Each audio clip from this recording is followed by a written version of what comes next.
Ladies and gentlemen, welcome to Meanwhile Here on Earth. This program features in-depth conversations with the leading names in the subjects of UFOs, abductees, the paranormal, panel discussions, and the very best and brightest of the next generation of writers and researchers.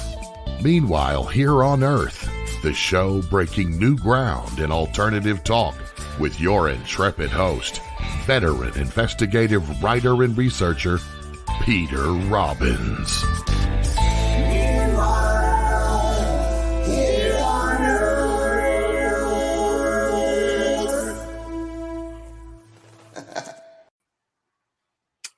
Welcome back to Meanwhile Here on Earth with me, Peter Robbins. Last week, my guest was Stephen Bassett, a good friend and one of, for me, the great minds and activists really in the history of UFO studies. We pre-recorded the show because I knew that a week from that point, namely a week ago today at about this time, I would be just getting off of my second flight, having gotten up at 3 a.m. in Denver and made my way back here from this year's International MUFON Symposium, and would not be up for doing a live show.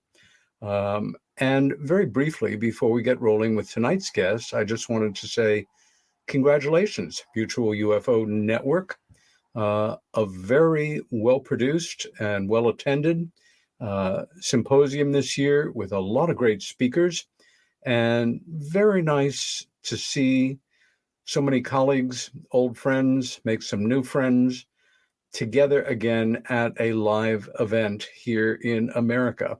Hopefully it is the harbinger of more live events as we move forward, not to completely forget that we still need to be aware that we are in a period of time. We should watch out for our health and follow protocols to whatever degree you feel are appropriate, and concerned about the next person as well as yourself. It was great being back in Denver as well, although, as is usually the case in events like this, you don't have much time to explore your host city. You're on the job. But it was also nice to be in a hotel that was in actually downtown Denver, rather than out by the airport or someplace where you are highly isolated. It is a great city, and I hope to return sooner than later to explore it again for first time in some years. That said, this show's guest is an old friend and close colleague of mine. Melinda Leslie is a lifelong UFO abductee who has been public with both her own extraterrestrial and covert ops human abduction experiences for 30 years. She is considered by many to be the authority on a military and intelligence agency involvement in the UFO extraterrestrial abduction phenomena. Her extensive abduction research and personal experiences have been featured in more than 30 books by prominent authors in ufology. Melinda has been an investigator in the UFO field for 32 years and has researched individuals involved in its cover-up for 30 of those years. She is also the owner of UFO sighting tours in Sedona, Arizona, where she has conducted over 1,500 plus tours with using military night vision goggles. Her websites are, and we'll go over this again at the end of the show, alienexperiences.com/Melinda Leslie, Sedona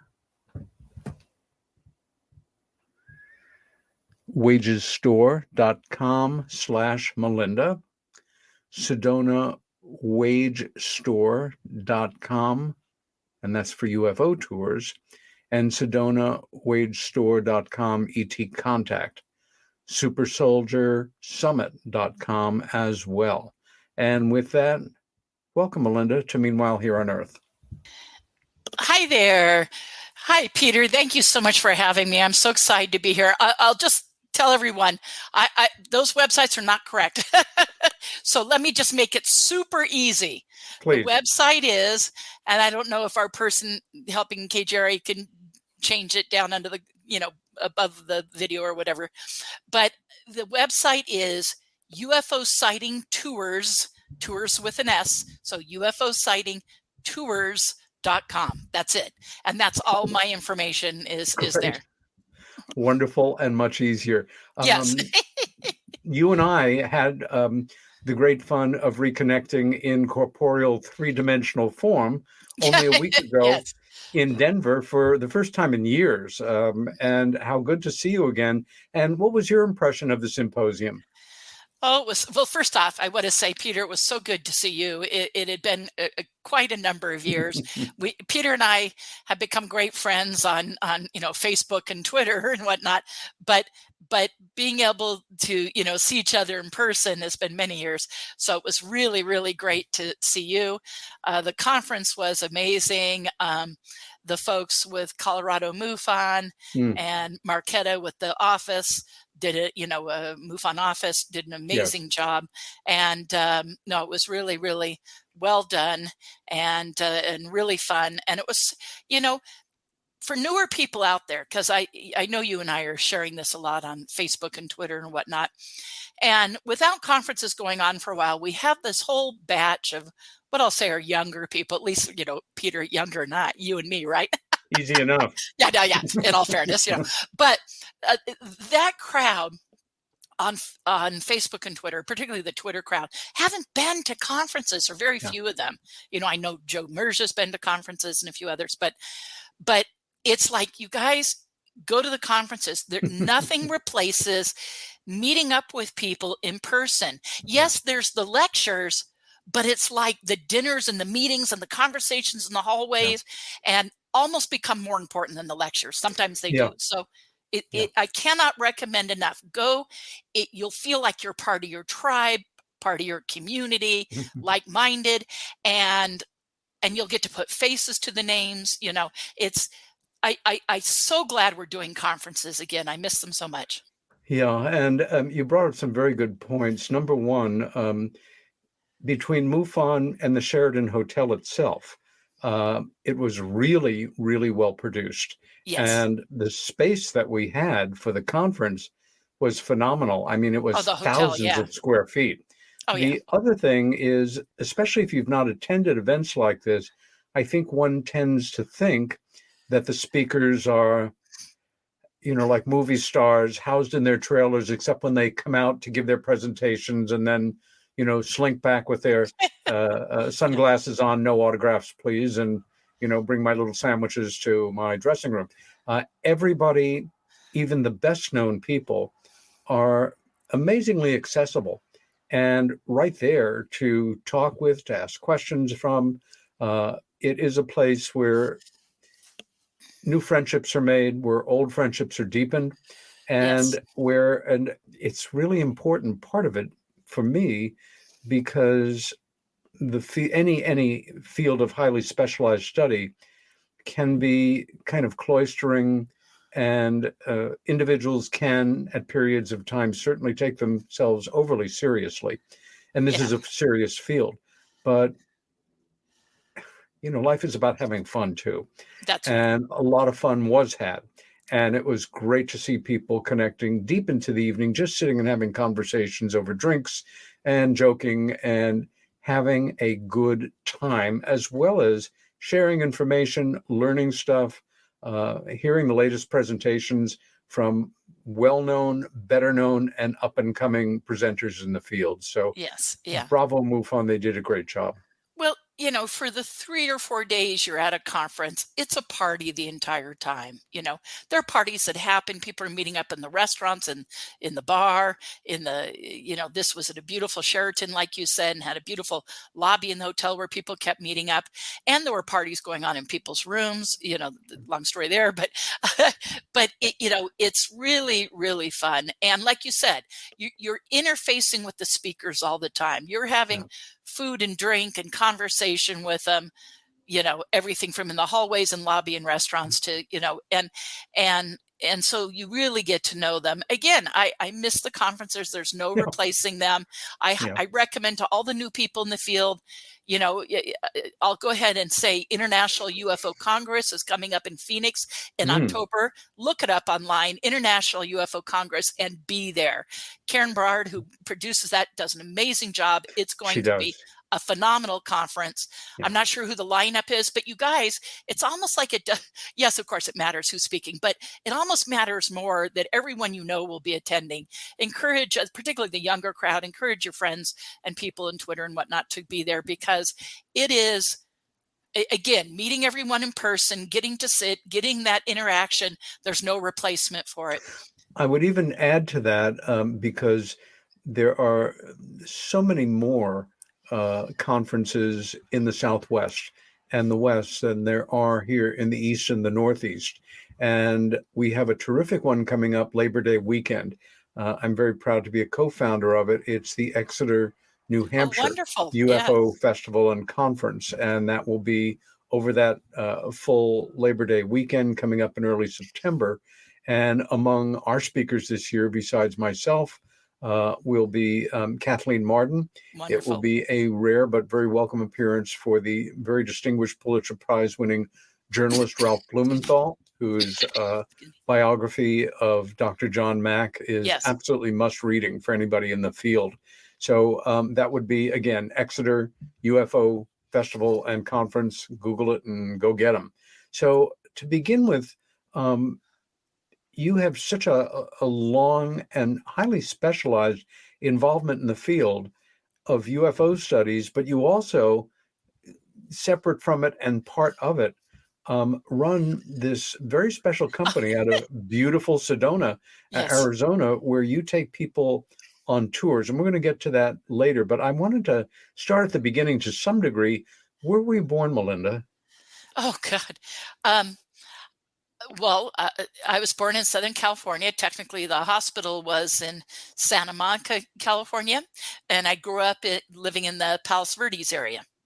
Can you tell us a little bit about your parents or siblings or your family life growing up? Yeah, well, I'm the youngest of five, and my parents are both passed. My siblings are kind of spread out, but I'm very, very, thank God, even with all this, can be for someone who's an abductee.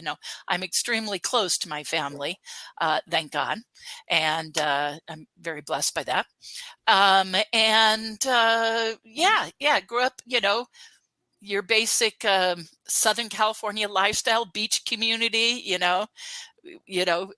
my brother was a surfer, grew up skiing, too, as well as that. Had that very quintessential Southern California in the 60s and 70s lifestyle. Great.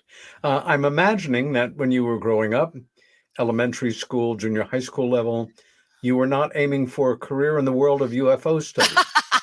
What were your dreams and fantasies about what you were going to be when you grew up? I don't know. Well, Peter, here's a small known thing, but I'll admit,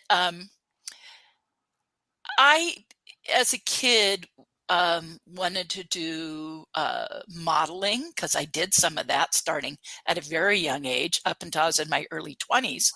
I was a lot thinner then, thinner and younger, but yes, I did that, and some theater stuff. At one point in high school, I thought I'd get into either archaeology or geology. I love earth study stuff, and I love old stuff. I still love history and archaeology.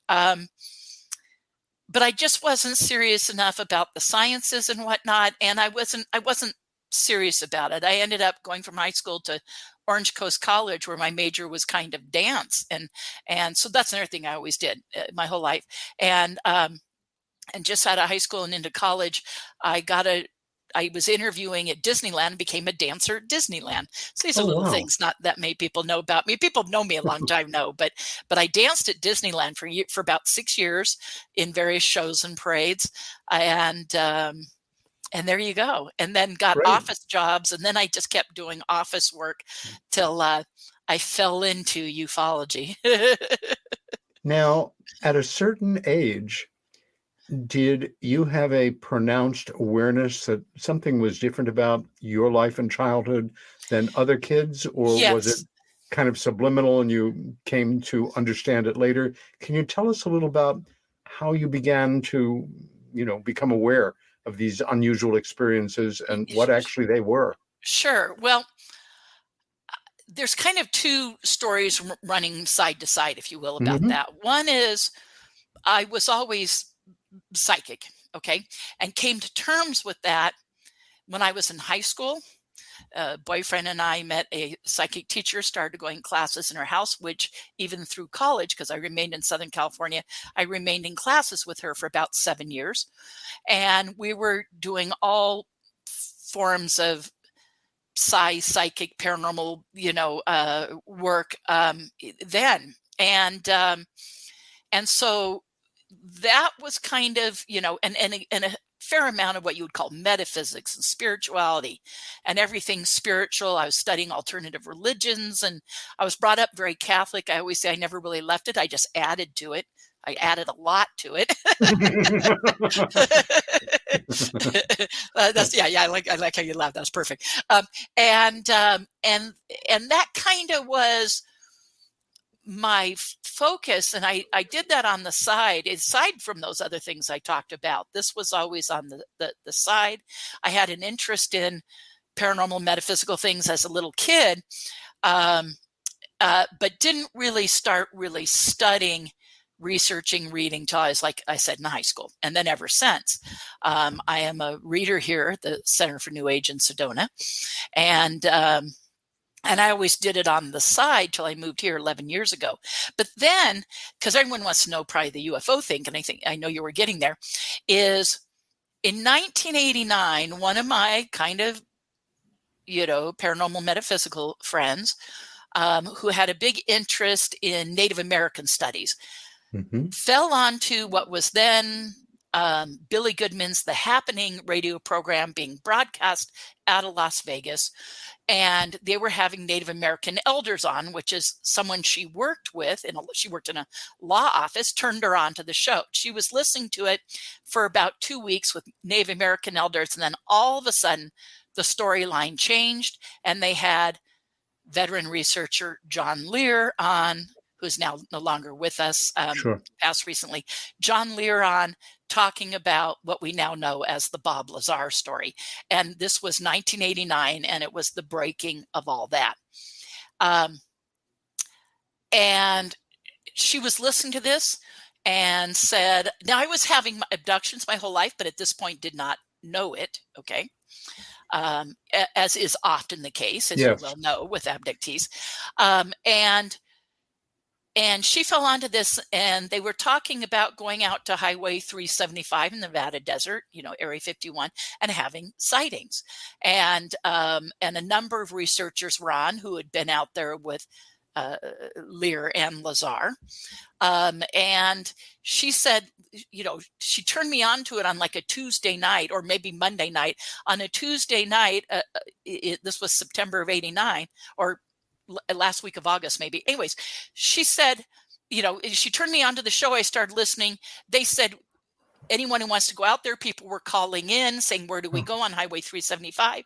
Anyways, that following Friday. So like from Tuesday to Friday we're driving out there.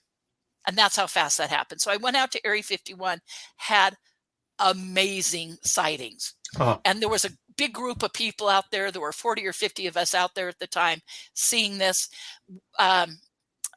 We stayed out there for a couple nights having sightings. We went back 2 weeks later and a month after that. So in a 2-month window, I took 3 back-to-back trips out to Area 51, Rachel, Nevada, for many, many nights and having incredible sightings, meeting researchers. I met Bill Hamilton there, famous researcher. I know you know him. And we became very good friends, and other researchers. And that was the beginning of my involvement in ufology.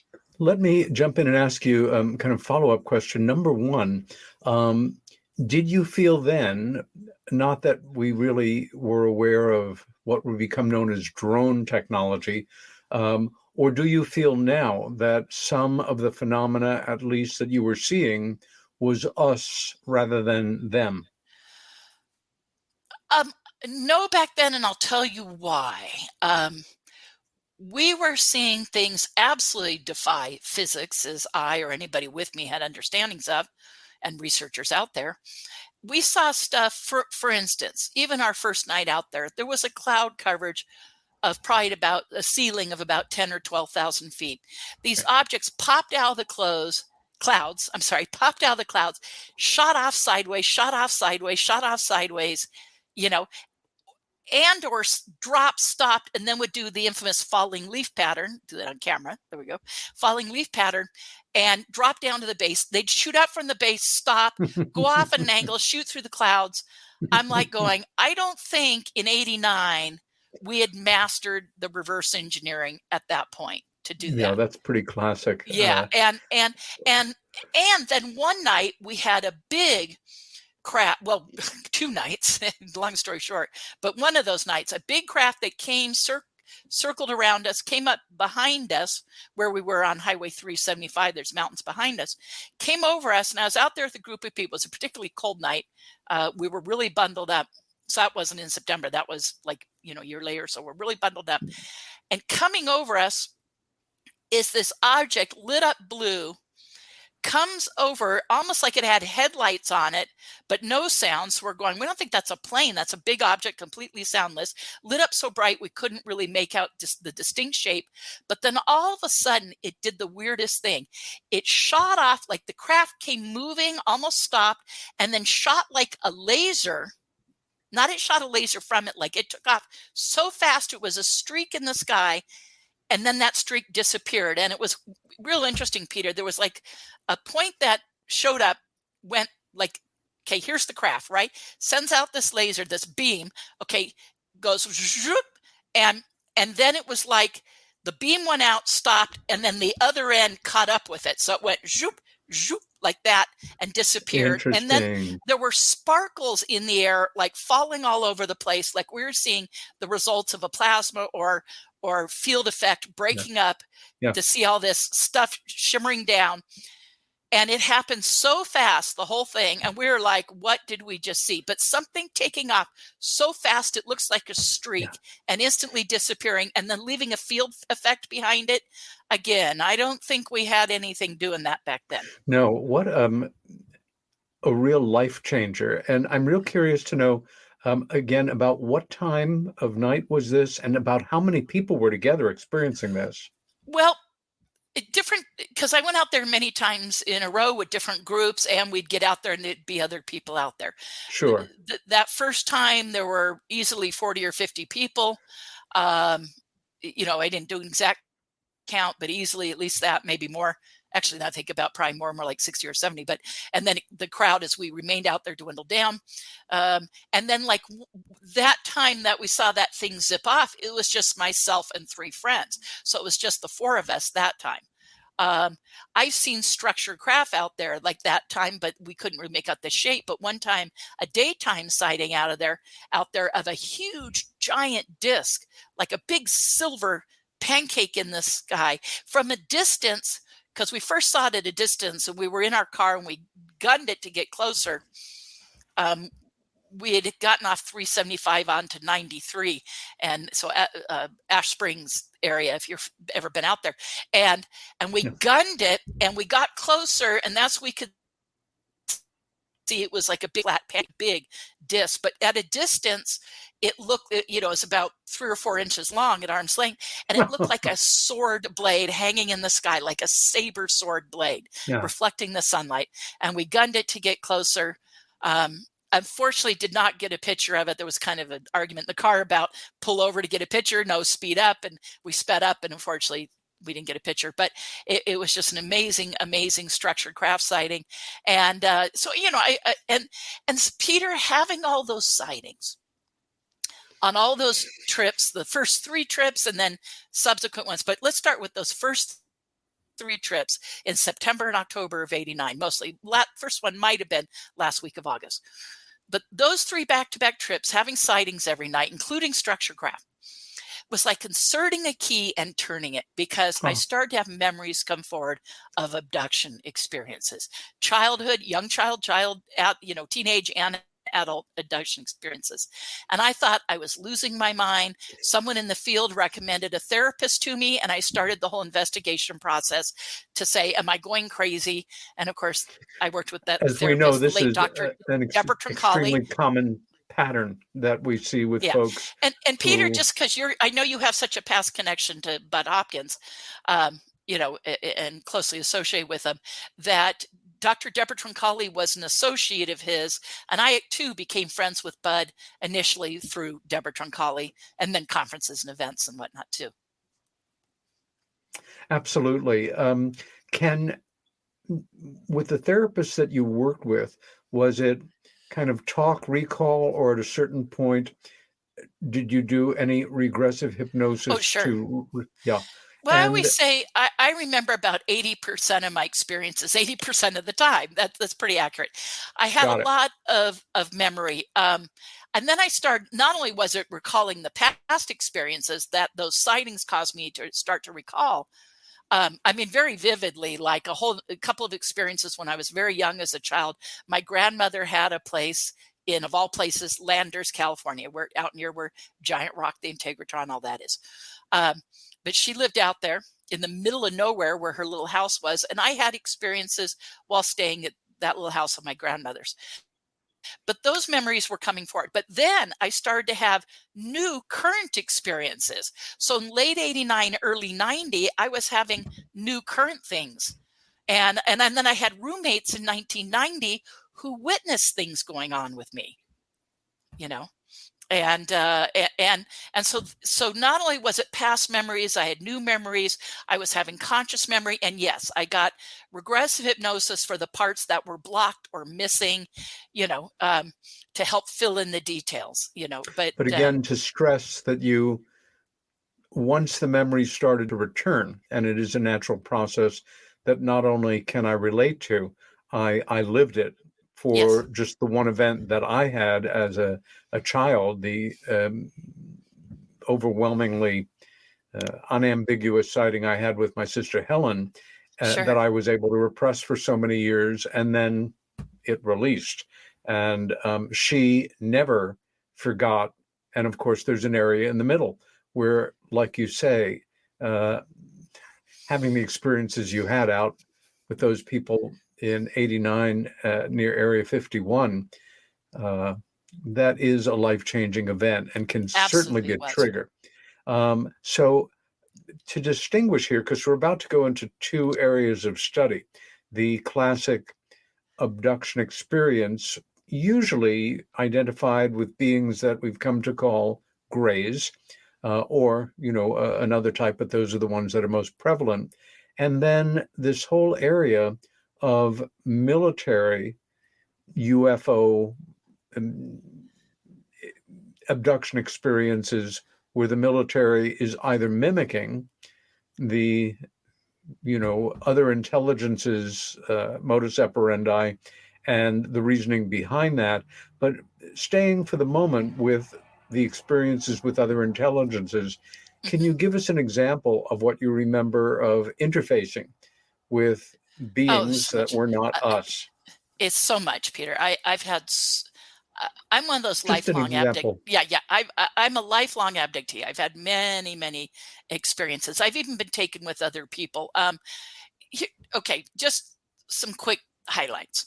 As a child, for instance, and of course, that was memory that came after 1989, or added 1989, and then some hypnosis also regarding that.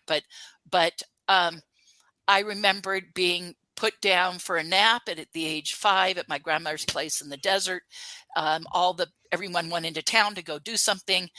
One adult stayed behind to babysit me. They were reading a book on the couch in the living room. My grandmother had this tiny little homestead in the middle of nowhere, little single bed, twin bed, and I'm on there. And I always had this memory that little kids came to the bedroom window and wanted me to go play with them. And everyone came back from whatever they went and did in town, I think going to a movie or something, but they came back. And here I said, I went outside and played with little kids. I had this idea that I'd gone out and played with little kids. And they're like, Melinda, grandma lives in the middle of nowhere. It's 102 degrees outside. There's no little kids. It's not going to happen. And I was adamant. Well, after these sightings, I saw that it was not little kids in the bedroom window. It was gray aliens, and that I had an abduction, and that they'd knocked out the person staying and babysitting me. And that experience, they took a scoop mark out of my leg, and it gave me a little scar that I have till this day. I have that little scoop mark. I have other scoop marks too, but that's just one example, and I have evidence of it. And there you go. Jumping ahead, in late '89, when I was starting to place this together, I go to bed one night after having a discussion with a roommate of mine, that same roommate after this experience over the next year, lived with us for about a year, continued. I had two roommates. One of them was out of town at the time. But my roommate, Gail, who was there, anyway, so we have this late night discussion. She's going through a separation with her husband, wanted to talk to me about. And I went to bed and was kind of emotional. So I thought I want to do a quick kind of protection meditation before going to bed to fall asleep. And I was an office manager at the time. I managed an office in, corporate Orange County, California. Okay. And I had my alarm set next to me. I had the light on. I just set the alarm. I knew we talked later than we wanted to. I knew if I fell asleep right away, I was going to get 6 hours of sleep. Not enough really, but we talked much later than we wanted. And so it was like kicking myself, but okay. So I set the alarm. I sat on my bed. I did a quick little visualization meditation I had done 1,000 times. I reached to turn out the light. I kind of slid under the cover somewhere, reached to turn out the light, looked back at the alarm, again, double checking the alarm. And it was 2.5 hours later. And there's no way I was sitting on my bed for 2.5 hours. And I couldn't get this image out of my head of 3 gray aliens standing next to the bed. I jokingly to this day call Manny, Mo, and Jack with the Pep Boys ads, Pep Boys car repair. Have you ever heard of that? Anyways, of course. But I call Manny, Mo, and Jack. Okay, because one was taller, one was a little short, and one was a little short. And one of them, the taller one, was standing in the middle, and he's holding a device.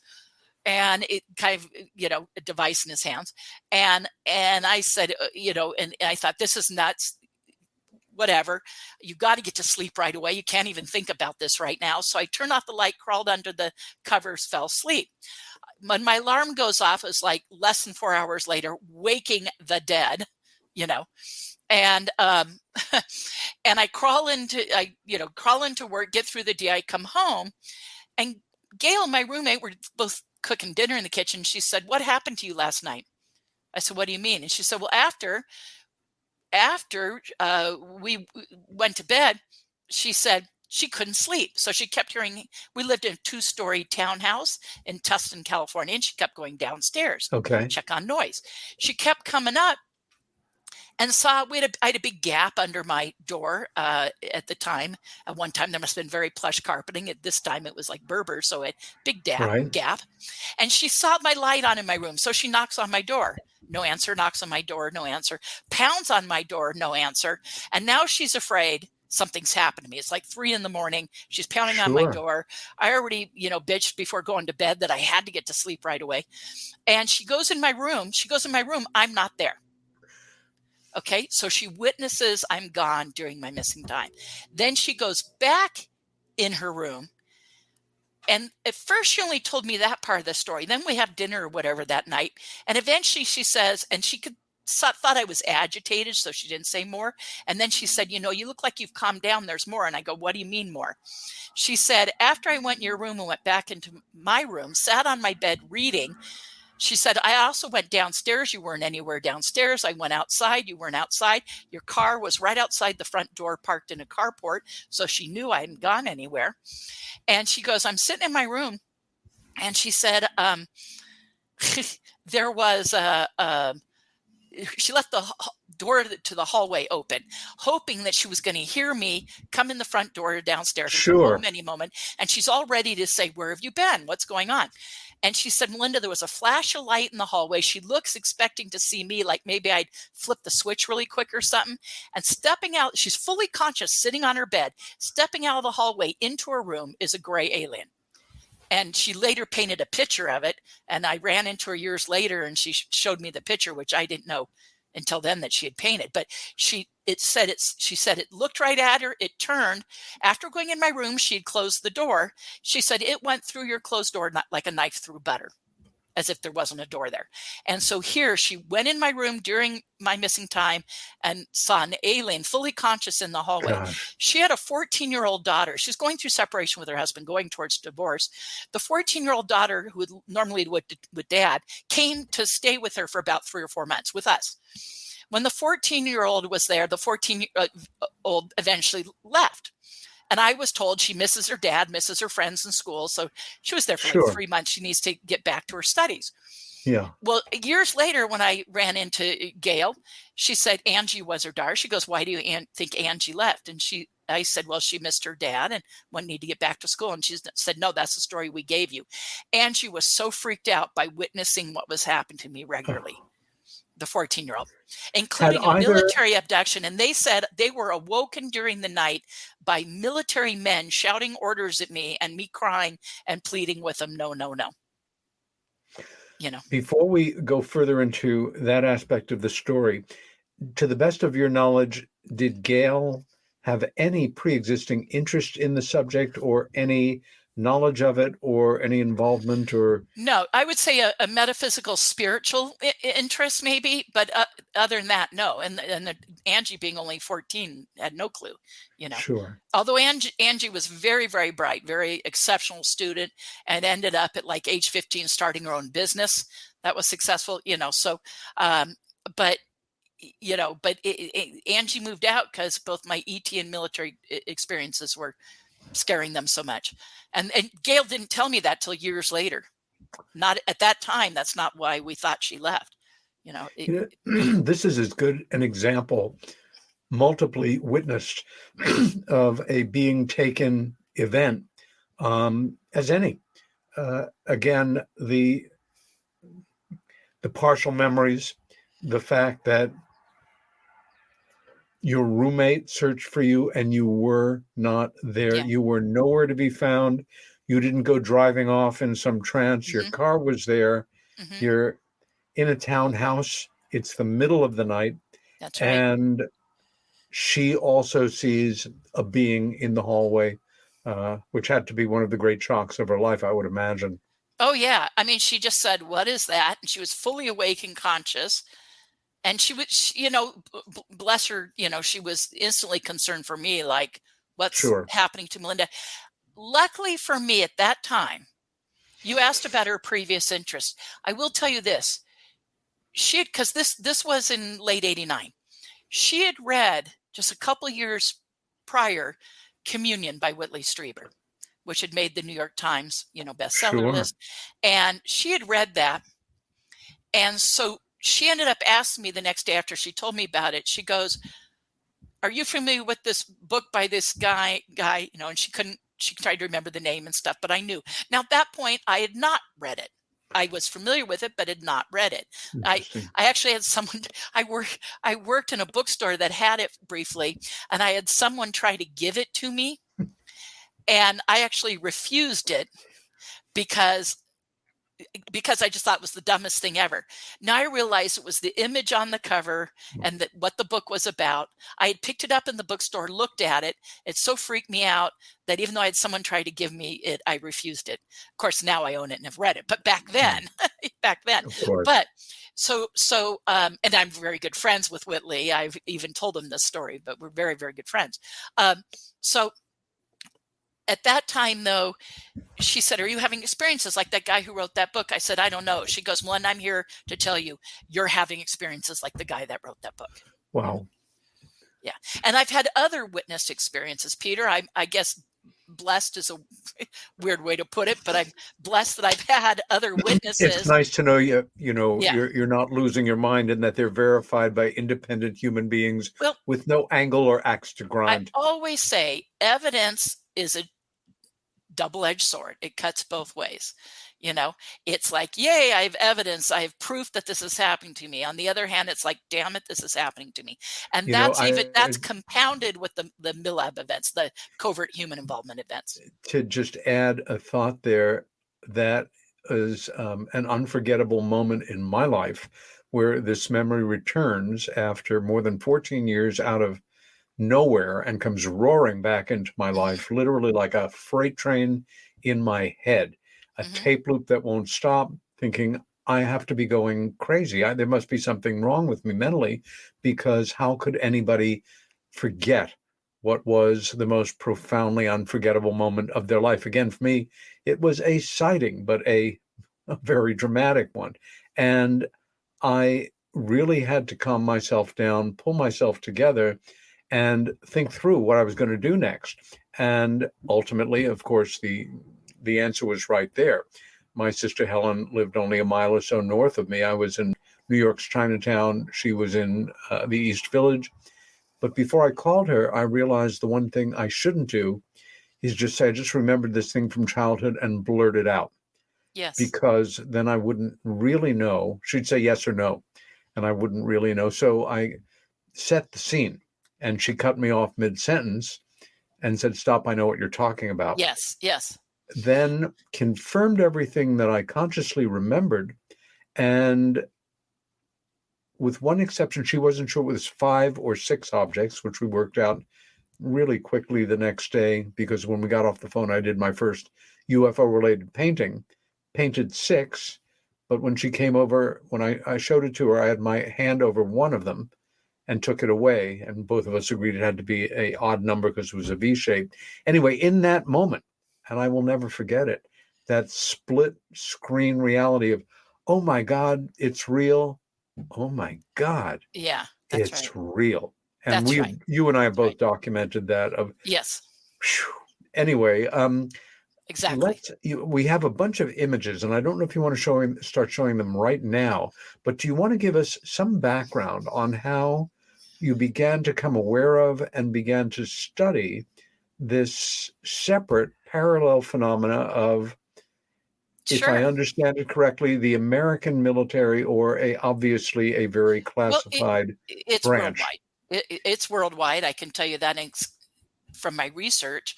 A little while So later, it's not just the American military; it's other militaries involved. Well, it's a worldwide phenomenon. I have it in other countries. Sometimes the person having the experience is aware that it's definitely English-speaking covert humans. In some cases, there are some other languages. So it seems to be working with some other agencies that may be international in some cases. But it also seems from the people having these experiences, because you guys, I've done this research into the covert human involvement with abductions for 30 years. I've been in the field for 32, but it's really 30 years that I've been doing this research. And I've had many, many cases. I've worked with most of, if not, I could pretty much say all the major abduction researchers, name a big name, and I've worked with them in their cases, and their cases have come to me, and I've sat down and interviewed them that they have cases in this. That's well known. And I've worked closely in it. I'm not a therapist, and I don't do regressive hypnosis. When I say I work with a case, I interview them extensively. Yeah. So I've probably interviewed easily 200 people extensively, 100 of those extremely extensively, and then gathered their evidence. I apologize to anyone out there that's tried to contact me or talk to me about their experiences, but I tend now to I'll talk to anyone, but I only focus and do extensive interviews on the people with evidence. I have so many amazing cases with evidence that's where I'm spending my time and energy, because that's what I can present to the rest of ufology and out there to the world to say, yes, this is happening, so so that's kind of my focus of it. And then, of course, those cases are advanced cases often. So I have the double whammy there of not only do they have evidence, but they're a very advanced case that usually has multiple experiences and a lot of memory of their experiences a lot of the times, etc. Although I'll help anyone try to figure out what's going on with them. But again, I admit that's where I spend the time and energy. But anyways, I'm sorry. You had a question and I probably got sidetracked. Well, just how did you begin to become aware of the whole military intelligence mimicking, if you will, of the abduction experience, as opposed to, I would imagine, your first area of interest when your life started to change around this subject of those events initiated and involving truly other intelligences and well, often, Peter, the ubiquitous grade. I do have an exact answer to that. Even though apparently throughout 90, 91, 92, I was having military experiences, I didn't know it yet. And my roommate wasn't until years later that she shared with me that she witnessed those experiences. And Angie, her daughter, moving out, etc. So it was in 1993. And it started with what I call the harassment surveillance stuff, phone monitoring stuff, interrupted phone calls, odd electrical sounds on the phone that just, where you can tell like someone else came on the line. And then I was having the infamous black helicopter harassment and etc. But then in August of 1993, I had a military abduction where I was abducted from where I live by the military, and also November of 93. So those experiences in August and November of 93 really cemented it. And right leading up to those, during those, and after those, a lot of harassment, surveillance, monitoring kind of stuff going on. Melinda, did you come out of those initial two experiences with conscious memories immediately, or memories that followed? Did you have a sense that, they, like them, have the power to cloud our minds, to create screen memories? Or were these memories fairly immediate? I had fairly immediate conscious memory, and then worked with the late Dr. Deborah Troncalli, as well as others, therapists, and long story short, to recall memory and additional memory. One of those experiences, I ended up having, no joke, 12 or 13 regressions over one of them, because it was so detailed and there was more, and I wanted to get to it and learn the rest of it. So it started with some, conscious memory. Let me see if I always, they're so close together. Sometimes just when I'm telling about them like this, I confuse the two. So let me think of the August experience was, the August experience was a medical one. I now know because of a medical doctor that interviewed me, long story short, a surgeon, that it seems that I may have had, now I've had 3 hybrid presentations in my ET experiences, and saw one of those children again. And I should always preface those by saying that I remember. There may be more, but I have 3 because that's a very common thing in abductions. I have 3 that I remember, and then one of those I had again as an adult, presented the same daughter again 20 years later as an adult, and got to see her again. And because of somehow that I reacted the first time I was shown her, I got to apologize the other time. And it was very emotional.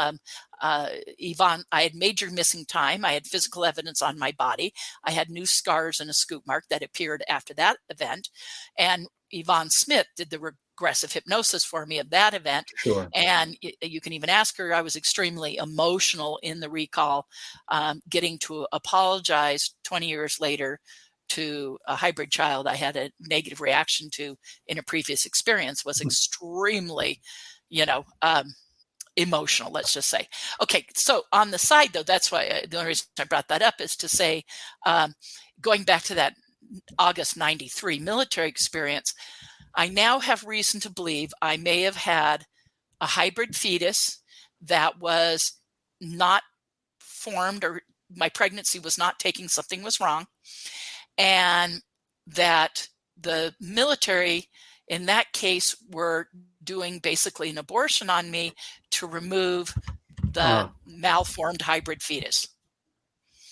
And I was in a hazmat clean room environment. I was taken from where I live in Corona del Mar, California at the time, a little beachside community. I was renting an apartment there. I was removed from that apartment, drugged, taken from there, taken to an underground base, and had the hazmat clean room environment. They did this very sterile environment to do basically an abortion procedure on me. A surgeon who interviewed me years later said the procedure I described, because I don't know medical procedures, he said it's an early term abortion when there's a problem pregnancy, a very problem pregnancy with it maybe forming into the wall of the uterus kind of thing. Anyway, so long story short, he said it sounds like that's what they were doing, is removing that. And then the end of that experience. Now, some of these experiences, now you say they're mimicking. I'm going to correct you a little bit there, if I may. Please. Because there's experiences that I call, okay, first off, you can have alien abductions that are completely alien. There's that. Okay. Then you can have military experiences that are completely military. Okay. But in my case, I don't look into all mind control and super soldier and other things considered to be military experiences, only to understand where the borders are. And, and some people are crossovers into these other areas, so that can get confusing. But the emphasis of my research, even more so over the years, has been specifically people who are alien abductees like myself, who then get targeted by these covert human agencies. And it's because they're data mining us, Peter. That's how I always like to describe it. They're getting data on answers they need about, which gets into why it's happening and and what they're looking for. I'll get into that in a minute, but they're data mining us. So in that case, they wanted that DNA. They wanted that hybrid DNA, that ET DNA, obviously probably. And at the end of the experience, I was going to start to explain this. A lot of these experiences involve covert humans. As wild as this sounds, everybody, I have hundreds of people with this, or over 100 anyways, that have this. Covert humans and ETs working together. And in the end of that experience, I had what I call a handoff. You can be taken by ETs from your environment, home, trip, car, whatever it is you're being abducted from, hotel, whatever, you can be taken by ETs and handed over to covert humans. You can be taken by covert humans, handed over to ETs. You can have a predominantly human experience that just happens to have some ETs present, or you can have a predominantly ET experience that just happens to have some covert humans present. And so let me ask you to hold that thought and in this case, it was predominantly human, real quick, I'll just finish. Predominantly human experience, but at the very end of it, they handed me over to ETs. Even though the humans cleaned me up after the medical surgical procedure, the ETs cleaned me up even more. And I believe in that case, the ETs might have brought me home. A couple of thoughts here before we go on, and we're coming into our first break. First, I think it takes a lot of courage to do what you do. Thank you. You are hyper articulate in the specifics that you're relating to us. And for anybody unfamiliar with the abduction phenomena or just sees it It's been enough of a struggle to wrap your head around even the possibility of so-called alien abduction that this is completely off the rails. Well, That's it's right. not. And it's going to be, I'm going to ask you to pick up where we are leaving off now in the second half of the show. Sure. This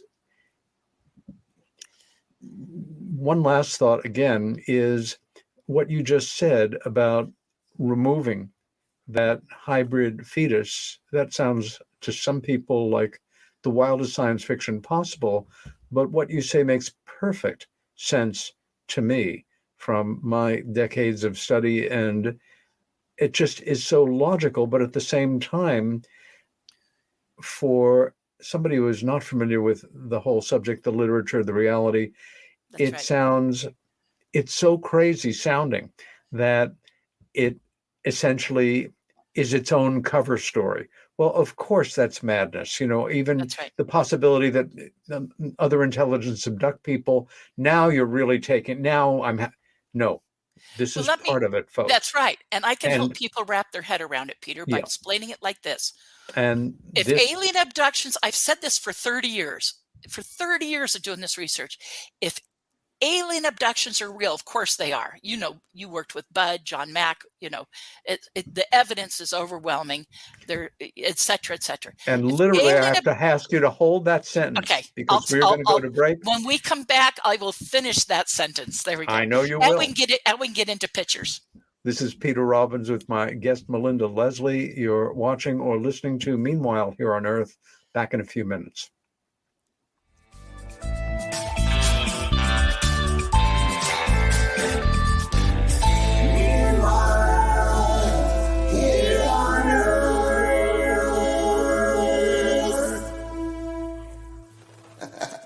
Hey members, the new KGRA DB app is now available on iOS and Android devices.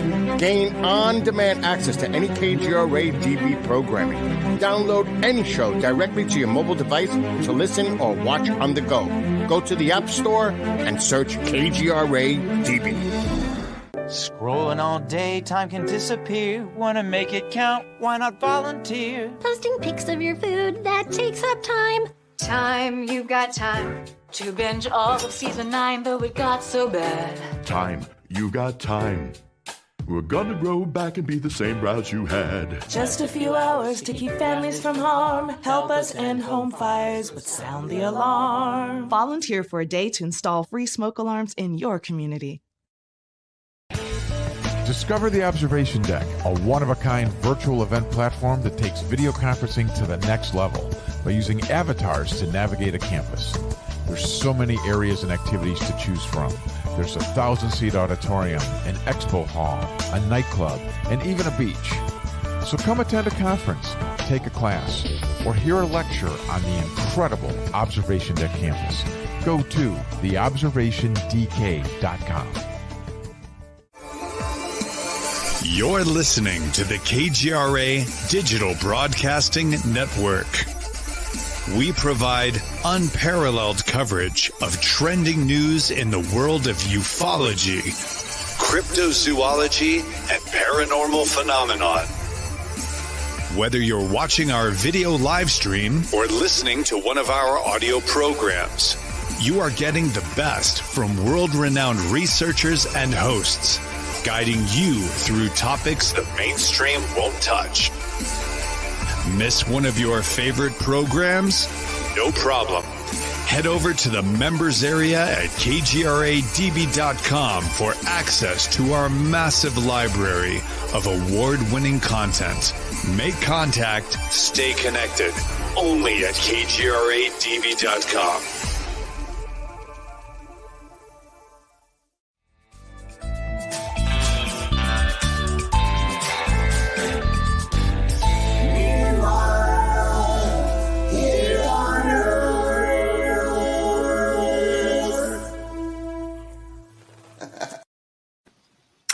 And we're back. Peter Robbins with my special guest, Melinda Leslie, on this episode of Meanwhile Here on Earth. Before we return to that sentence that I cut Melinda off on, as you heard in that last cutaway on the commercial, the archive at KGRA is indeed massive. I have no idea how many shows there are, but hundreds and hundreds, if not thousands, who knows? As many stars as in the cosmos. A tremendous amount of really interesting content. You can subscribe by the month or by the year. You can, as I recall, do a 3-day complimentary trial subscription. But if you subscribe and you use my name, Peter, Peter, as your subscription code, you receive a full 30% discount off of your subscription. So please consider that. And now back to Melinda. Second part of that sentence, Melinda, that I cut you off on. And I was just drinking, that's Pellegrino water I'm drinking, for anyone that thinks, oh, she's hoisting a bottle of wine or a big bottle of beer. I wish. No. It's a bottle of Pellegrino. Okay, I had it. I'm in my office doing this because the internet's, even though it can sometimes lag, it's much better here than at home. So as I left home, I thought I need water. I grabbed that out of the fridge. So I'm glad I have it. I've been guzzling it. Okay, so here we go. Part 2 of that sentence. Trying to remember exactly what I was saying, but I was saying basically, let me see if I can get to this. It also gets into why, not only why this is happening, but what I think they're after as far as the covert guys. So, do you remember the first part of the sentence? What exactly I was saying? Just that, the gist of it was. Do you remember, Peter? Exactly. Just that it was not exactly, but the basics of it were that they were data mining the experiences that individuals have had in terms of working with women, to be able to actually get the DNA from. Well, not just women; it's men too. I mean, I have a lot of male cases. It's but really in terms equal. of the hybrid being. Physicality. Okay, yeah, exactly. So that gets into what they're wanting. You can bring up, I gave you images numbered. Yes. I think number 1. Yep. Okay, which gets into why is this happening? So I think this is a really good point to get into that. Yeah. In my 30 years of research and in interviewing the experiencers, the witnesses, I keep coming up with programs repeatedly, and what they're questioned and asked by those perpetrating these covert experiences. So what they're interrogated about, if they have an interrogation there. So first, just so everyone knows, there's interrogations and questioning. There's follow-up medical procedures like I had. I was interrogated in my November of 93 experience. And by the way, I think right now, I want everyone to understand, to the best of my knowledge, I've had 9 of these military abductions. Mm-hmm. I have worked with cases that have had a lot more and cases that have had less.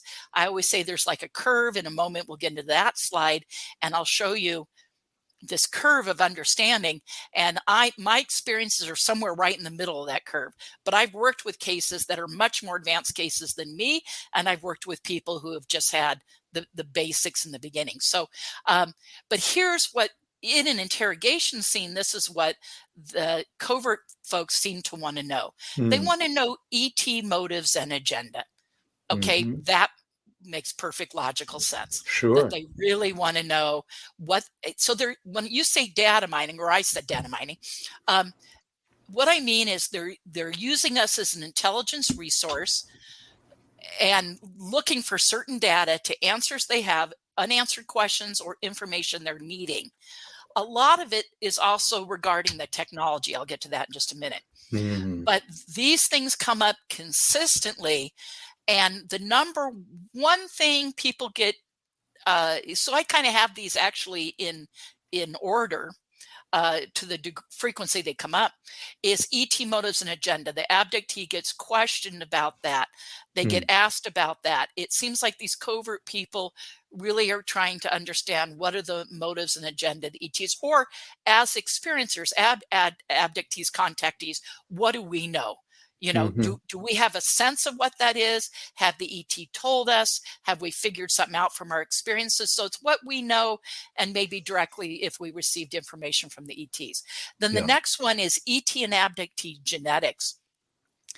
again, see, with my experience, that first one there was a genetic one. And by the way, according to Gail and her daughter, I had other military experiences before that. Peter, I still don't remember those. All I have are these two roommates saying we witnessed these things happen to you, but I have no memory of those other than when they told me what they witnessed.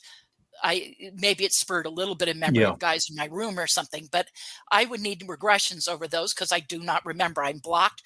They said I was pleading, crying, and obviously very fearful. I'm thinking that suppression. And by the way, that's worth stating right now, even with the ET abductions, I believe a lot of the memory suppression is from the experience or the abductee themselves. You know, you compartmentalize this. This is true in other kinds.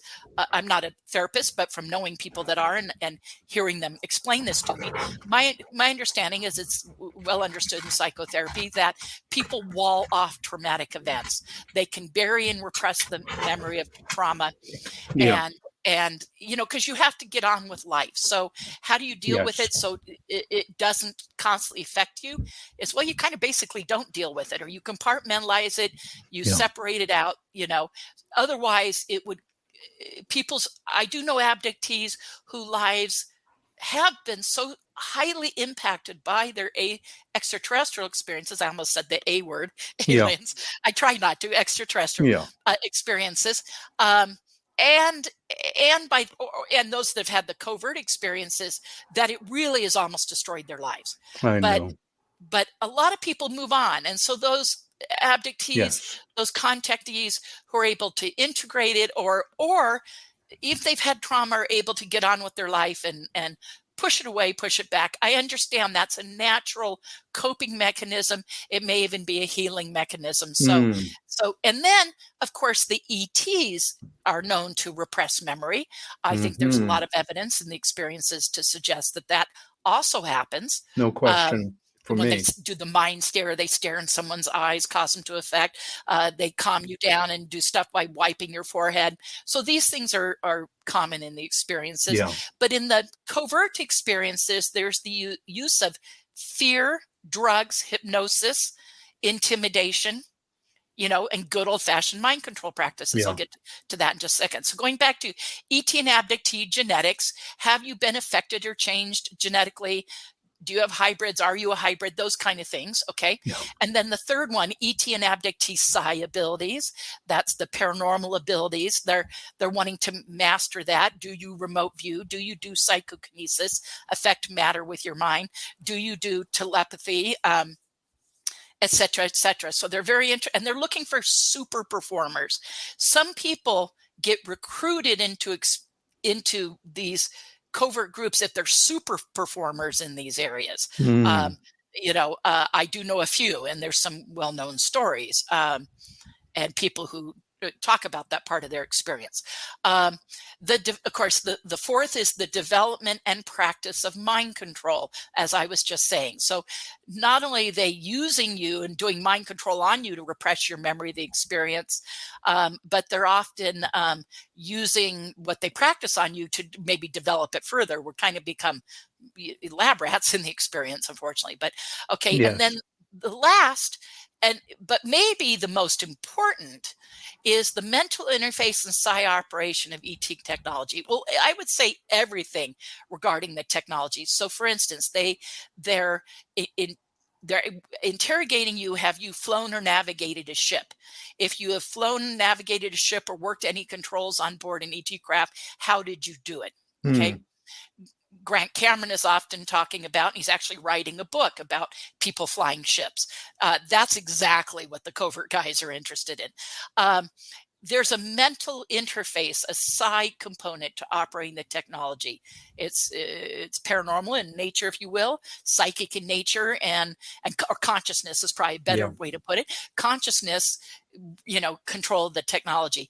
And then also, have you seen, or any technology, have you been shown mathematical formulas, you know, math, languages, ET languages, math, symbols, What do you know? What have you been shown? What have you been taught? So when I say the technology component, that's actually, I should create a slide that takes that last component there. In fact, I will for future presentations. I just had this idea, but because I'm always having to explain it.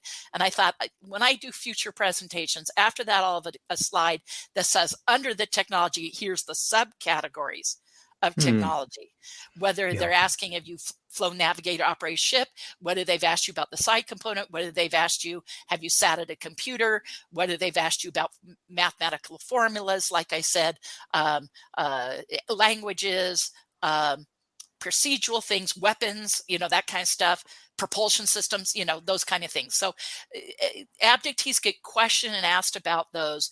And if they think you have experience with that or knowledge of it, you become unfortunately kind of a frequent flyer, if you will, amongst the covert experiences, which gets to the next slide. So show me the next slide with the curved line. Shipping you got it. There, I'm so glad this is working well. This wasn't going to be like a lecture, you guys, but he said, no, this is actually very, very appreciated, Melinda. It's such an overlapping series of tightly interwoven subjects that these graphs are very welcome to help us pull back a bit and go. Sorry. I just remembered the end of the question, which is, the end of what I was saying before, which is that exactly as you just said. This is happening because I said before the break, if alien abductions are real, then of course this would be happening. The covert guys managing this subject, those reverse engineering the technology, they have unanswered questions. Okay. And they have stuff I'm not saying those involved with this know everything. I think the MILAB cases, which is MIL for military, AB for abduction. I hate the term. I'm trying to get away from it, but I realize people understand it. It's used for a long time now in the community. I'm trying to get into just calling it covert human involvement, even like CHIC, which would be CHIC, covert human involvement in contact, or covert human involvement in extraterrestrial experiences.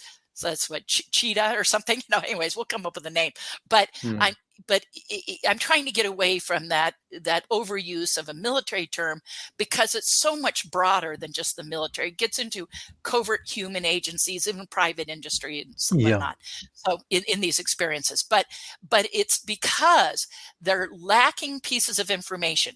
Yes, in some cases are they working with the ETs, but you guys, that may mean there is more than one type of ET and they're not working with all of them, or they have a very limited agreement and there's still stuff they don't know about the technology. See, as contactees and abductees, we've had hands-on with the technology. We've had that human capability of operating, interfacing, understanding. So it may be we have abilities, those psi abilities and everything that they're needing, that they're trying to train the individuals who fly these craft or build these craft. Maybe they need these abilities to be able to do that. And maybe we become, as I said, data mining. We become another intelligence source to get to that information because of the depth of our interaction. If they want to learn about the ETs beyond what the ETs are telling them themselves, and what if in that environment they don't completely trust the information they're getting? Well, then again, they would maybe be trying to appeal to not only our knowledge, but our sense of patriotism and whatever to help. I mean, some abductees feel like they're helping these people understand this. Now, unfortunately, they're so abusive in the process that most abductees with these experiences feel extremely abused. Obviously, it's illegal, immoral, completely unconstitutional, Of course. Okay. So this line here, I call the program development curve. People can see on here. And I have abductions on there in red because the ET abductions are not the beginning necessarily of the process. You can have, there's contact through history, and then it gets into genealogical ET contact. It's well known, you know this from working with Bud, et cetera, that abductions run in families. There's a Yes. genealogical component. It's very common for abductees to learn it happened to their parents, grandparents, great-grandparents, etc. I mean, I remember the first time I heard of a case that went back 4 generations and a case that went back 5 generations. 5 generations of understanding someone like an abductee going, okay, this happens to me, my parents, my grandparents. Now I have kids and grandkids. Yes. You have 5 generations. That's extremely common in the experience now. I can get into, like Debbie Jordan, Debbie Cobble. She has that, goes boom, boom, boom, boom. There's 5 generations, Oh, yeah. So it's extremely common now. And I remember when I first was shocked by that, and now it's common, I mean, there may be even 6 generations. I won't be surprised when I hear it, and so that goes on. And then you can have sightings and psychic contact before you have that's understood, that you can have that before you have abduction.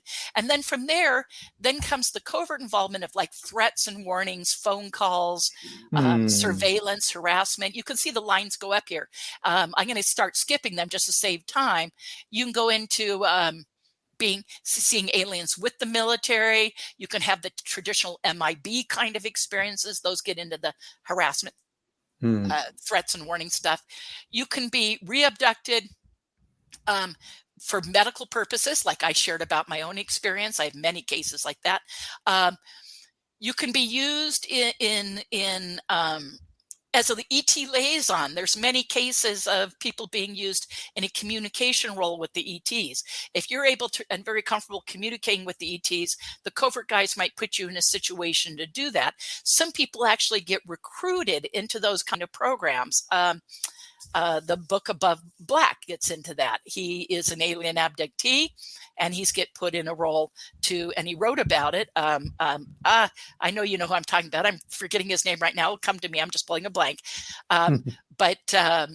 But he wrote about it in his book Above Black, about being used in an ET communication role. I'll think of his name in a second. Probably people out there watching this who know are yelling at friends of mine are probably yelling at this computer right now. Okay. Yeah, it'll come to me, guys. Hang on.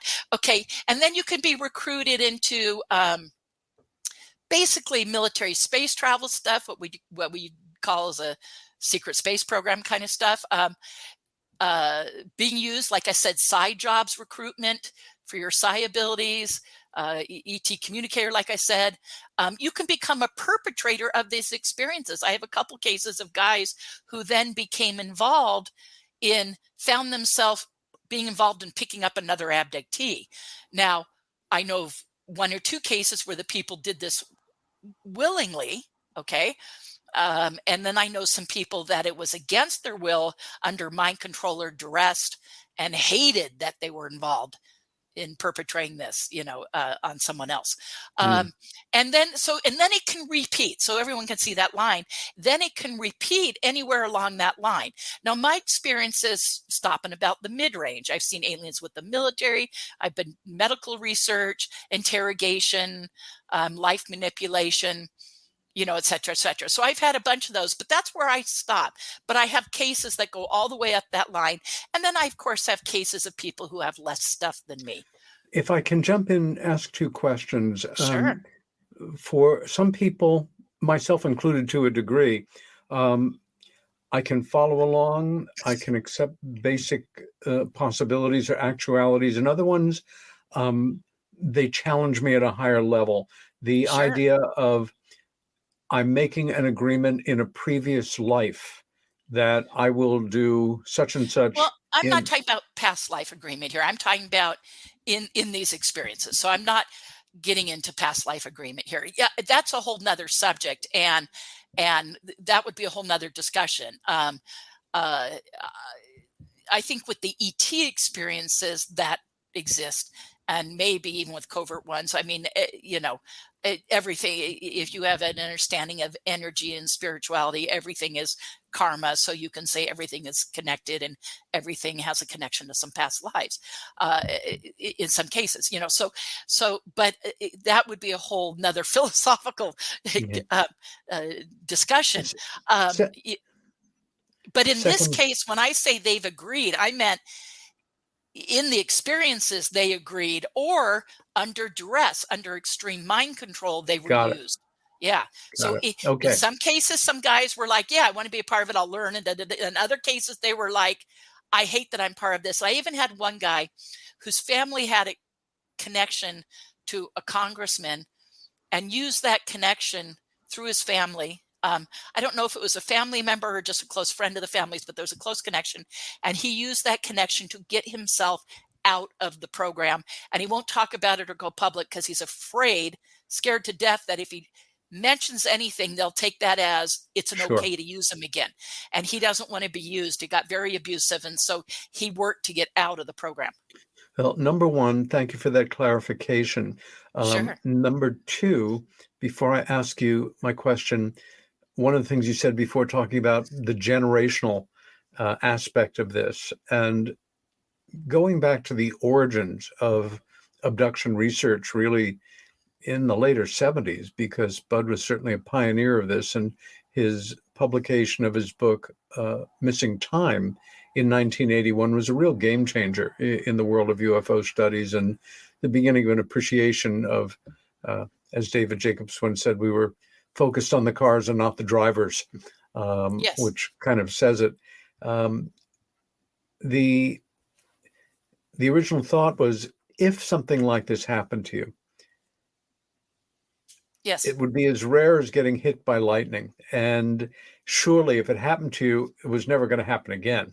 Of course, what we now know, whether we like it or not, and this is not from guesswork or mystical thinking or anything other than studies of now hundreds right. and hundreds and hundreds of individuals Tens and their of thousands families, of cases. is that Yeah. these things run along at least one familial line.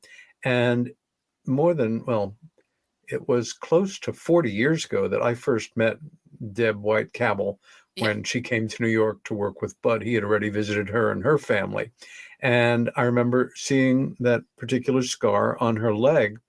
And then not long after, seeing essentially the same scar in about the same location on her mother's leg. Yes.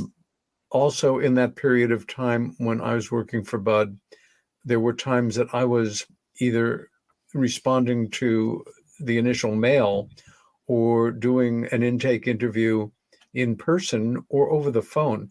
And I remember one particularly poignant one with a young woman whose mother and grandmother were in the room with her.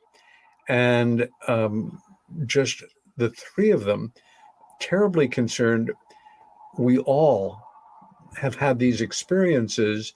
Is there anybody else you've ever heard of that's had such a thing happen within their family?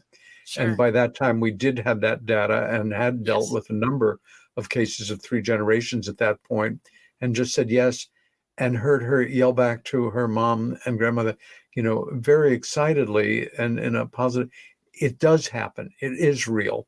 And it's just a very poignant personal memory attached to what you were saying. The other thing is, and it's an area where there is, I accept grounds for basic possibilities here based on that factor of where we are technologically at the highest levels of secured black projects and things based on where we say we are. And then there's what I consider outrageous abuses, citing the so-called secret space program and projects and tories and narratives that I think are off the bullshit chart. For you, I mean, again, this is one of those areas of study where we can't say, well, here's a photo of this asteroid in this belt of Saturn, where this particular group of, Nazis settled in and are having, it's a base for, where they service the base under the Antarctic, etc. It's an area of study where, once again, it can be very difficult to wrap one's head around the basic possibilities, not even talking about the said claims of other individuals. For you, as a serious researcher in this area, can you give us an example of what you consider is a very real aspect based on interfacing with an individual, somebody who came to you or who you've worked with one way or the other, who you feel is credible, who has been involved in some aspect of the so-called secret space program, and what their involvement was, some idea of that, capsulized story for us. Well, I'm going to proceed with great caution in that I almost, and some people can cite fault in this, I shy away from those cases and those stories. I'm not saying there isn't legitimacy to some of it. I'm so focused on alien abductees who get targeted for those reasons that I said further, because of them wanting information. Okay, I can say this. You don't need to even necessarily get into that to say a secret space program of the likes, like, for instance, Richard Dolan talks about, that there is a development of advanced technology and there's a reverse engineering program. So that secret space program. Now, whether there's off-planet bases or whatever, you're right. It gets pretty far out there. I do know some people that make those claims that I like them and they're credible people. Okay. Do I know that that really happened to them? No. Okay. I stick, and we'll get into some evidence pictures in a minute. I stick to the evidence for this. So I deal with what I have evidence for, what I have multiple cases of, things that match up. I'm not saying to anyone out there who's had that other kind of experience, I'm not saying that's not happening. I'm just saying it's not my focus of research. Okay. So got it. And shall we go on to image number 3? Sure. There might be a little bit of background stuff here.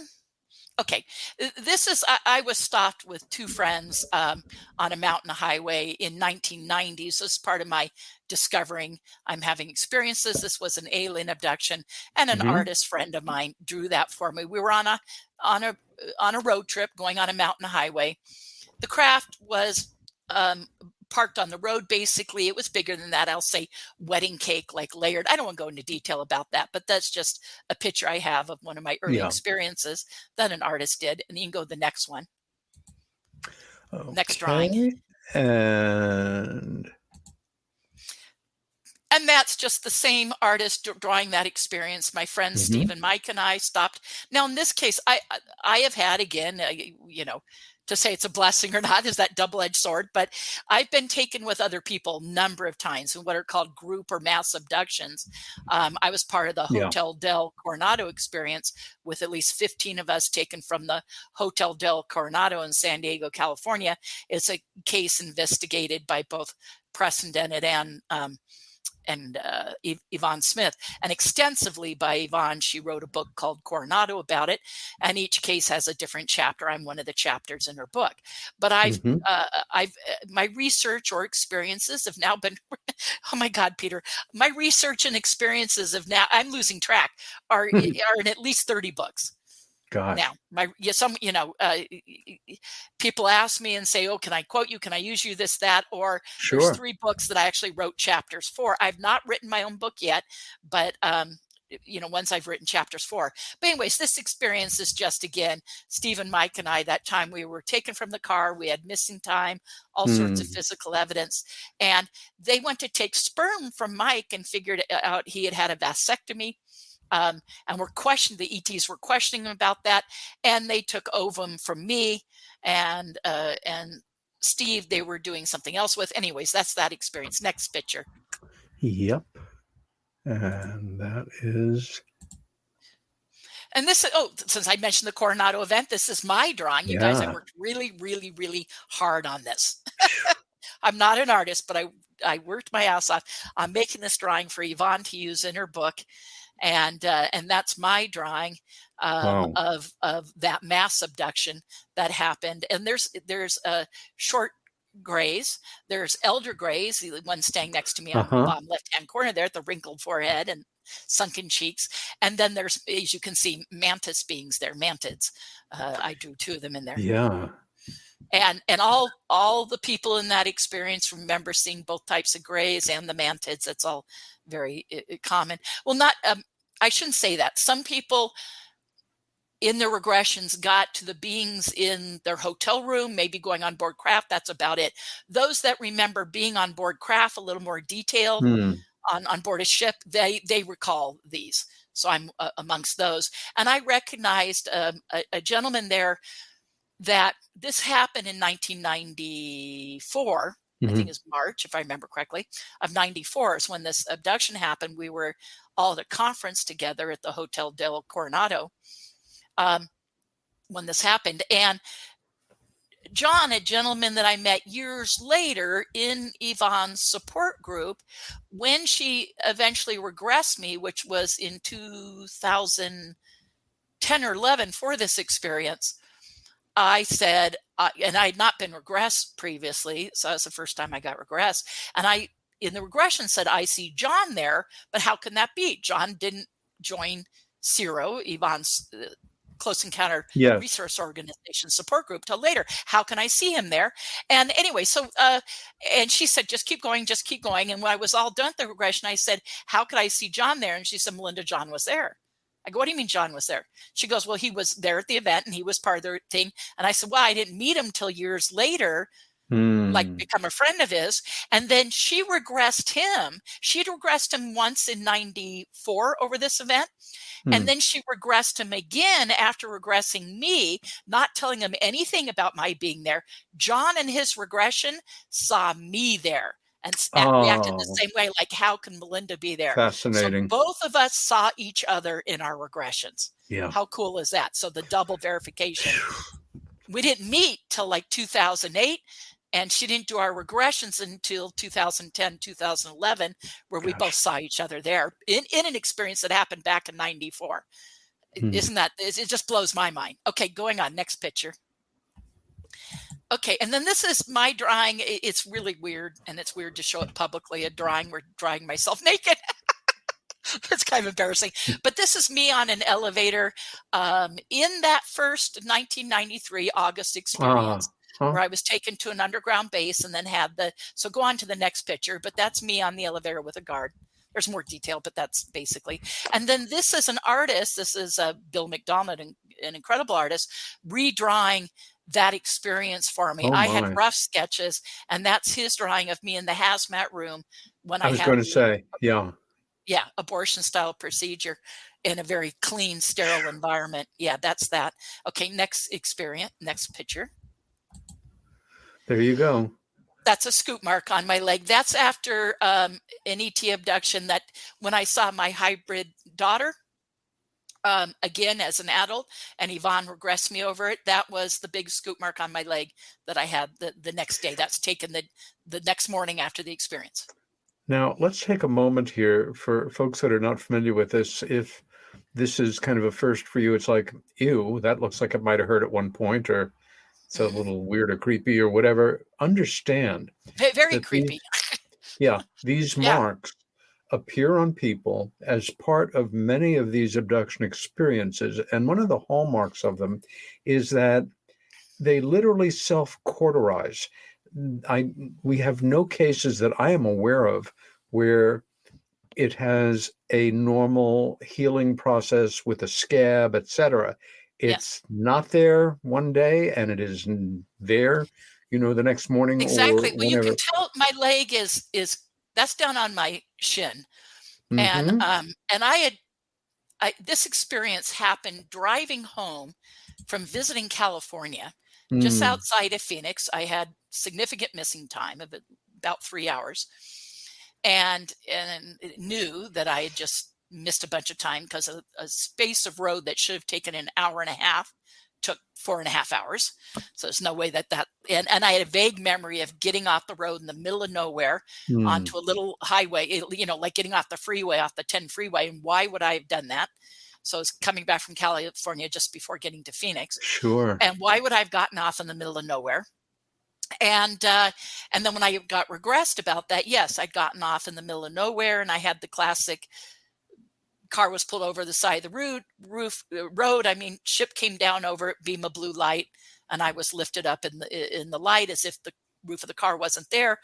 But after I got presented with the adult hybrid, they put me then, I wasn't yet on an exam table. They put me on exam table, did the scoop. I was very upset at that point because I just had this very emotional, beautiful experience of seeing a hybrid daughter again. And I was like, why are you doing this to me? And they said she needed the DNA. she needed it. Like, was it, there's been research to suggest that there are stem cells right under the surface level of skin. And then the late Roger Lear did research to suggest the scoop marks were to encase an implant so your body wouldn't reject it. So it could be they're taking tissue to encase an implant for implanting. Yes. And or they're taking stem cells. Well, in this case, I think it's stem cells because they were telling me she needed it. There was a problem. She needed the fresh DNA of mine or whatever. There was some problem, although she looked healthy. And she was actually involved as like a medical assistant in the procedure, which also upset me. And they said, and they literally had to say in the experience, this is her job. Don't you want her to have a job? So they appealed to our sensibilities, like, well, she needs to be employed, right? And it was just really bizarre, but it was very emotional. And yes, there was a little bit of pain in the experience. Now, normally when they do things medically, there isn't, but occasionally there is. And I voiced that was pissing me off in the experience. I go, why are you guys hurting me? You're hurting me. And they're like, oops. And they instantly fixed it. But there was a little pain till I brought it to their attention, and they fixed it. So then I have the missing time. Like I said, I get home. I drove during the night because it was during August, and I wanted to avoid the 120-degree heat of Phoenix and drive home when it would be a balmy 95 out. and I had the windows down part of the time and the air conditioning running the others. Okay, I get home. It's like 5:30 in the morning. I was supposed to get home by 2. I was very upset because the sun's already coming up. I actually had work later that day. I ended up at one point canceling that, and but when I got up at like 2 in the afternoon, my leg was throbbing, and I go into my kitchen. I had my front door at that apartment opened up into the kitchen. I opened up the front door. I turned on bright fluorescent lighting, so I had plenty of daylight and fluorescent light. Put my leg up on the counter. I had leggings on. I pulled them up, and I noticed I had exactly, and then I immediately grabbed my phone, took those pictures that you're seeing with that scoop mark. Interesting. And you're right. It was healed overnight. I had shaved my legs the day before leaving. So you remember particularly? Yeah. So I had shaved my legs, so that's why they looked freshly shaved. Maybe a little, yeah. I mean, you can tell in the picture, freshly shaved my legs. So you knew that was brand new, because when I shaved my legs, there definitely wasn't a big hole in my leg, and yet there was the next day. So I had the scoop mark and took many pictures of it. Next picture, please. See if I'm going to start speeding through these a little quicker. Yeah. Now, this is myself and a friend had one of these covert military abductions taken from her apartment. And a week before, her landlord had put in new, painted the doorways, put in this new black foam weather stripping, and had actually replaced her deadbolt lock. So a week before, this was all new. And now you can see when they broke into the apartment, they apparently tried to get into the regular door lock and the deadbolt lock, 2 separate ones, both locked. And I'm about to show you more, but that's damage to the foam, damage to chips of wood. I mean, all that, the chips of wood around the lock, around the frame of the door, and the foam tear, all that is brand new. Okay. And we took that within 2 days after the experience. Next picture. On the left is a seam that they had put. Now, I wanted to go to the police about this break-in. It happened from my friend's apartment. She did not want to. Well, I can tell you, it's Misha Johnston, who's known in the community, and her self-lecture, so I can go for it. She's been very public about this.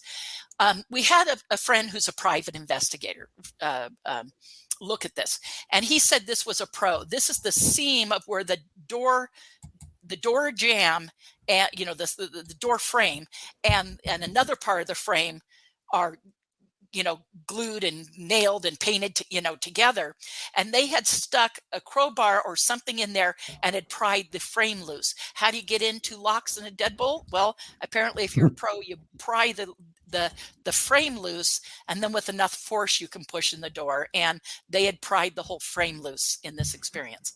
So this is evidence of the break-in, and that was a military abduction. We were both removed from the apartment, and that experience was specifically to scare the crap out of us. It was totally an intimidation experience. Okay, next picture. Yeah. This is bruises I received in that same experience on my leg and up on my arm. And I'm holding the arm against a towel to kind of flatten the arm out for the sake of the picture. So I'm squeezing it. But you can see those bruises right there. A military guard was guiding me walking down a hallway in an underground base, and he had a death grip on my arm. You can see my hand over here to the side. There we go. They're like that. Okay, there we can see like that on my arm. And he said, walk with me. And if he stopped, he wanted me to stop. Well, occasionally he would stop, or we'd go to make a turn, and I didn't know. So I'd make another step. Well, he would grab me. Now, he wasn't trying to hurt me. He was just like, stay with me. But he was holding me so tightly. That's what caused the bruises on my arm. And the bruises on my leg, I did fight back. People often ask, does anyone fight back in these experiences? Yes. I'm going to show you some more pictures of such a thing. But in this case, I fought back. And the guy, a guy interrogating me, anyways, a long story short, hit me on the leg. And I also tripped over a piece of furniture when they were taking me out of the apartment. They weren't fully carrying me. It's a long story. I don't want to go into too much detail, but they had done this thing to partially immobilize me, but they had my arm like over their shoulder and were walking me out. Anyways, long story short, I did trip over a glass top coffee table. So some of those bruises are from when the guy was hitting me on the leg, and some of those were from tripping over this coffee table and injuring my leg in the experience. Okay, next picture. And again, these same bruises here too, as well. The higher bruise, at one point in this experience, oh God, this is just going to sound so nuts. Like, all this doesn't sound nutty, all right. They brought a reptilian in to scare the crap out of us, and I believe that a higher bruise came from part of my experience with the reptilian. So, it was a threat of being raped and killed. Obviously, neither happened to me in the experience, but this reptilian projected a mental image, and there was some handling. Misha was taken into another room. They brought a reptilian in the room with her and made her think she was witnessing. She had 2 grown kids and grandkids. Made her think she was witnessing that a group of guys had broken in to where her 2 sons were living. One son was living with the other just for a short period, living with the other, and the other one had a grandchild. And that they broke in and were killing her family. So the threat was, stop talking about this, or next time this will be real. In my case, it was rape and torn apart. And in her case, it was killed her family. Luckily, nothing happened to her family, nor to me. It was all a mental projection by this reptilian to literally intimidate us. And it did for a while. This and some other things that followed this. It's a long story, but to a certain degree, it worked. There's another therapist in the community that says, I think it did a bigger number on you back then than you realize. Even though I kept saying, I'm fine, I'll talk about it. He knew that there was a change, that I think he'd be happy to see me over that now. Okay, next image. Sometimes you get interrogated about propulsion. The late Mark McCandlish, an incredible artist, you're probably familiar with him, did this drawing for me. You couldn't see all this. This was on the craft, but what you saw was a floor and walls and a control panel. But if you stripped all that away or saw like the skeleton of the craft, this was the propulsion system that the ETs showed me. And I've been interrogated about this in my covert experiences. Next picture. People have, this is one of my cases. I have so many pictures of harassment by black helicopters, but this is someone just standing in her yard. So you can tell that that's pretty close. She's looking, there's a tree right next to her. But what I find interesting about this picture is there's also a craft in the picture. There's this unknown object that, completely unknown. When you blow it up and look at it, you go, that looks like something else. That's also in the picture is the same time. And this black unmarked helicopter was circling tightly over her property. And by the way, she had an experience the night before. So she had an experience the next morning, boom, helicopter shows up circling. And then there's also this other object in the air. There you go. Next picture. Very common. Again, I have a bunch of pictures, not a bunch, but a couple of pictures of this. This is someone who had a black van parked out there outside their apartment. I've had a couple cases where the people actually got bold enough to approach the car or the person parked. But this is down a long private driveway. It's a couple of houses down this, you can see, next to a lake and a rather private street. And there's this unknown van. The neighbors were complaining, why are we under surveillance? This dark van. And I think there's actually someone in the front passenger seat, if I remember correctly, that is holding a camera. If you were to blow that up, I think there's somebody there taking a picture. But anyway, so that's typical of the harassment and stuff that the experiencers have at the hands of these covert guys. Okay, next picture. So this is great. Okay, this is an amazing case. This gentleman, and the next two pictures will be from him. He is the sheriff of 2 counties in Northern California, like the Bay Area and above. So he is the head, not just a sheriff, he is the head, I don't know, I guess commander or captain of the of the sheriffs of 2 major counties. He's had extensive alien abduction, extensive military abduction. His brother was visiting him. His brother witnessed his military abduction. And the guy came out of the shower with a towel wrapped around him into the hallway, and there was a guy in camouflage there waiting for him.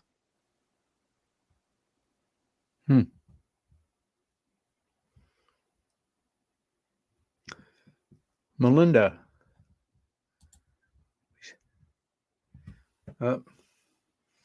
I do not think this is a military or alien abduction. Occam's razor, we will go for the most grounded, logical, mundane possibility that we are having a technical issue here. And Chanel, you will let us know when we can come back on here. I am going to just use this opportunity to, again, as I was talking about at the beginning, there I am. At the beginning of the show, my next live appearance is going to be Labor Day weekend in Exeter, New Hampshire. And I think this is the 10th year or thereabouts for the Exeter UFO Festival and Conference. Exeter, as many of you know, is a key location in UFO history. The incident at Exeter, very well documented by the great John Fuller, one of our best author journalists. And just up the road, the location where Betty and Barney Hill were taken. The Exeter itself, if you're not familiar with New Hampshire, which is a beautiful state, is archetypically classic New England. The town square where the event really is centered, it takes place in the town hall there, is like something out of a wonderful 19th century Currier and Ives print of New England in the mid-1800s. The town hall is, historic unto itself. It was built in 1860. It is kind of like an old Quaker meeting house, 3-sided balcony, simple, spare, but really well done. And it enters American history because in the autumn of 1860, or a bit earlier, when the presidential campaign, when candidates were stepping forward, the Republican Party, which was born in Exeter, New Hampshire, right around that time, put forward a candidate who America was not terribly aware of, who was from the Midwest. He spoke there, and Melinda's coming right back. And he had a chance to air his views, and that was Abraham Lincoln. And I think he went on to a fair amount of history. That's where we have the conference. Now, sorry, momentary. To the future. We only have one other image left, not two. Should I go to that? Yes, go ahead real quick. Oh, and this is the same guy who had the boot print on his wall. So the previous picture was the military guy leaned up against the wall and left a boot print. So that's actually the boot print from the military abductor.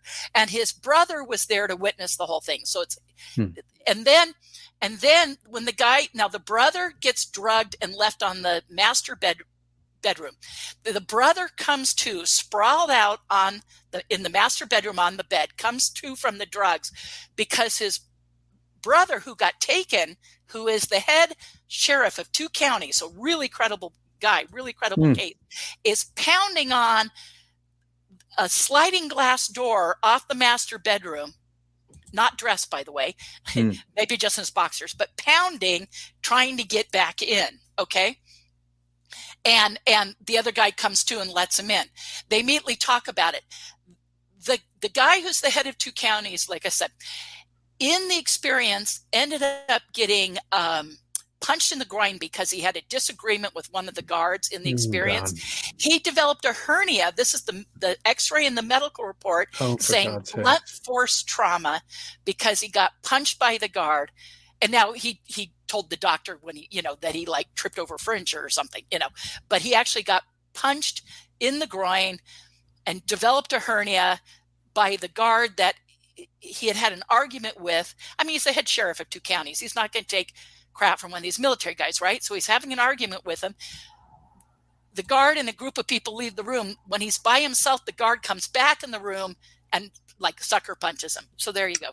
And now let's go right away because I know we only have a couple minutes more. Am I right? We actually, yes, we're coming right into it. Okay, let's play the 2 recordings really quick. If we've got like 5 minutes, I think we can cover both. I'd really like to. One is the Ron one.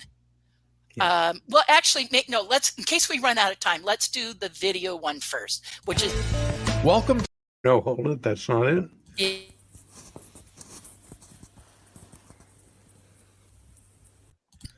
Okay. Melinda. Yeah. Oh, we couldn't hear you. Okay, can you hear me now? Over. Okay. Over. Okay. So I'll explain it, then we'll show it because I won't be able to talk during it. Okay. Good. So background explanation really quick. He's having a bunch of MILAB stuff happen, a bunch of covert human involvement. Okay. He sets up motion activated cameras in his house. He has one outside in his yard. The night before he shot this, okay, his motion activated camera in the yard is filming the side of his house. It has a window, like a slide glass door, and it has the front door. He's trying to catch the guys coming into the house. Like, how are they getting in? Okay. There's no sign of break-in. And this thing records these guys in the yard. So he gets them in walking around in his yard. And then there's this weird technology thing that happens. And part of the wall has some weird displacement in time. And he's we have got 90 seconds left, so let me just go to it. Okay. The next night, he took out the video clip from that recorder, puts it next to his bed, tells his sister on the phone what happened, and says the video clip is next to my bed. He has like a chest of drawers thing next to his bed, and he puts the video clip in there. Okay, let me go right to it.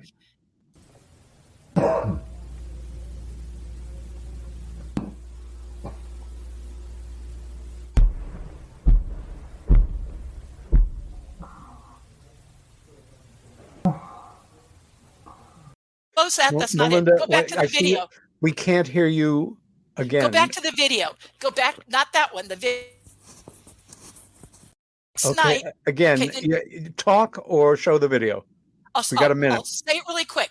Really, before you start showing it, this is the guy. You see the reflection. This is a motion activated camera under his bed. It's in the housing, so it has a little bit of movement ability. So the camera has some movement ability.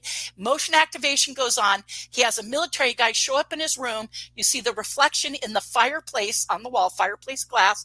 You see the military guy come in, go and get the chip, put it in his pocket and turn around, and then it shuts off. This motion activated camera was under his bed. Go ahead now. And we are going to have to call it a day. You saw the reflection in the screen, Peter, in the fireplace screen, the guy moving around the room. Give us your website where people can contact you.